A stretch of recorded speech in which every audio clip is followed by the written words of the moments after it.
আধার card নিষ্ক্রিয় চিঠি বাড়িতে পৌঁছতেই আতঙ্কিত পূর্বস্থলী 1 নম্বর ব্লকের শ্রীরামপুর পঞ্চায়েতের গঙ্গানন্দপুর এবং চাঁদপুর গ্রামের বাসিন্দারা। আমরা তো ভয়ে এটা পাওয়ার পরে তো এখন ভয়ে আছি। আমার তো সব কিছুই আছে, কিন্তু কি করে আধার কার্ডটা বাতিল হলো আমি বুঝতে পারছি না। তো আপনার হচ্ছে গিয়ে কতদিন আগে পেয়েছেন এটা? 1 সপ্তাহ আগে।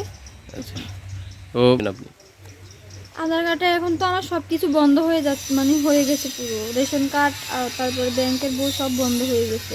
এটা নিয়ে তো এখন আমি টেনশনে আছি, কি করব খুঁজে পাচ্ছি না।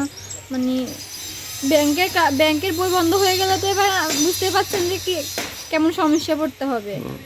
কারণ আমরা তো গরিব মানুষ, আমাদের রেশন তুলে তো খেতে হয়। আমরা গরিব মানুষ, এবার যদি রেশন তুলে না খেতে পারি বা ব্যাংকে টাকা যদি আসে তাহলে টাকা তুলতে না পারি, তাহলে এখন কি করব? ছোট বাচ্চা আছে, এবার বাদ বাকি যেটা এটা এবার সরকার কি করবে?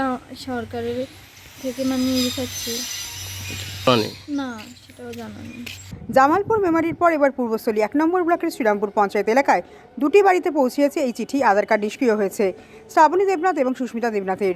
এছাড়াও এই এলাকায় আরও মানুষের এইরকম আধার কার্ড বাতিল হয়েছে বলে জানা গিয়েছে, তবে সেই সংখ্যাটা কত সেটি এখনও পর্যন্ত জানা যায়নি।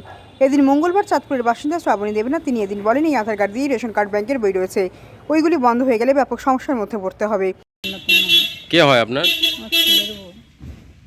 তো কি করতে হবে আপনারা জানেন? না, সেটাও জানেন না? আচ্ছা, তো ওনার নামে কি আছে? ওনার নামে ব্যাংকের বই আছে, উজালা গ্যাস আছে, এরপর জন্ম সার্টিফিকেট আছে, স্কুল সার্টিফিকেট আছে, সবই আছে। আচ্ছা, এতে তো সমস্যায় পড়তে হবে, ব্যাংকের অ্যাকাউন্ট আছে যেহেতু। সমস্যায় পড়তে হবে। আর এই গ্যাস তুলতে পারবে না, সেটাও তো একটা সমস্যা। এটাও সমস্যা। আচ্ছা, তবে সেটাও তো আপনারা জানেন না? জানি না। আচ্ছা, কি তো যে একটা চিঠি এসছে? হ্যাঁ, আমরা তো আতঙ্কিত, এটা কি হয় না হয়। একই সাথে সুস্মিতা দেবনাথের পরিবারের সদস্যের দাবি, সুস্মিতা দেবনাথের নামেও রয়েছে উজালা গ্যাস, ব্যাংকের বই, আধার কার্ড নিষ্ক্রিয় হয়ে যাওয়ায় তারাও আতঙ্কের মধ্যে রয়েছেন। আর জানিয়ে এদিন কেন্দ্রকে তীব্র ভৎসনা করেছেন রাজ্যের প্রাণী সম্পদ উন্নয়ন মন্ত্রী স্বপন দেবনাথ।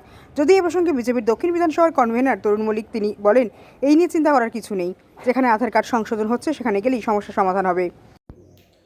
দেখুন, আধার কার্ড বাতিলের জন্য যে একটা বিভ্রান্তি তৈরি হয়েছে, এটা অত্যন্ত দুর্ভাগ্যজনক।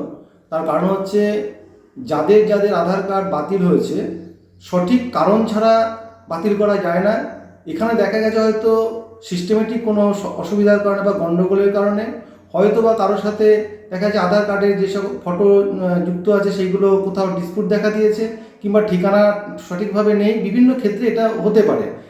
যে সমস্যাগুলো তৈরি হয়েছে সেটা আবার গ্রিভেন্সেলে গিয়ে বা যেখানে আধার কার্ড সংশোধন করা হয় বা যেখানে আধার কার্ড নতুনভাবে করা হয় সেখানে গেলে সেটা আবার ঠিকঠাক হয়ে যাবে, এটা নিয়ে কোনো সন্দেহ নেই।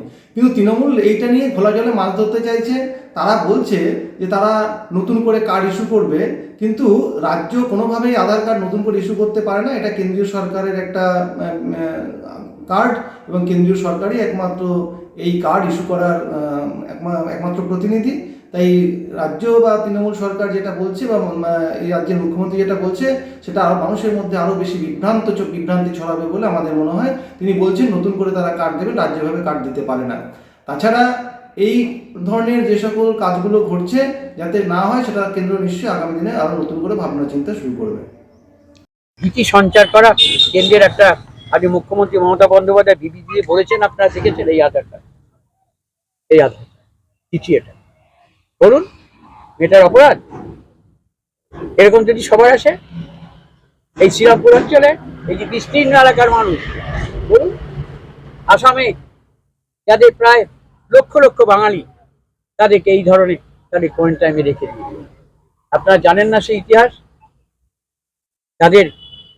তাদের বলছে তাদের ভোটার, আমাদের মুখ্যমন্ত্রী কি বলছে, ভারতে বসবাসের জন্য তার রেশন কার্ড আছে, তার ভোটার কার্ড আছে, তার আবার নতুন করে কি হবে আধার কার্ড আছে, ভারতের নাগরিকত্ব প্রমাণ করার জন্য আর কি আছে? তাই হবে তো? শ্রীরামপুর যদি হবে তো? তাহলে কি হবে?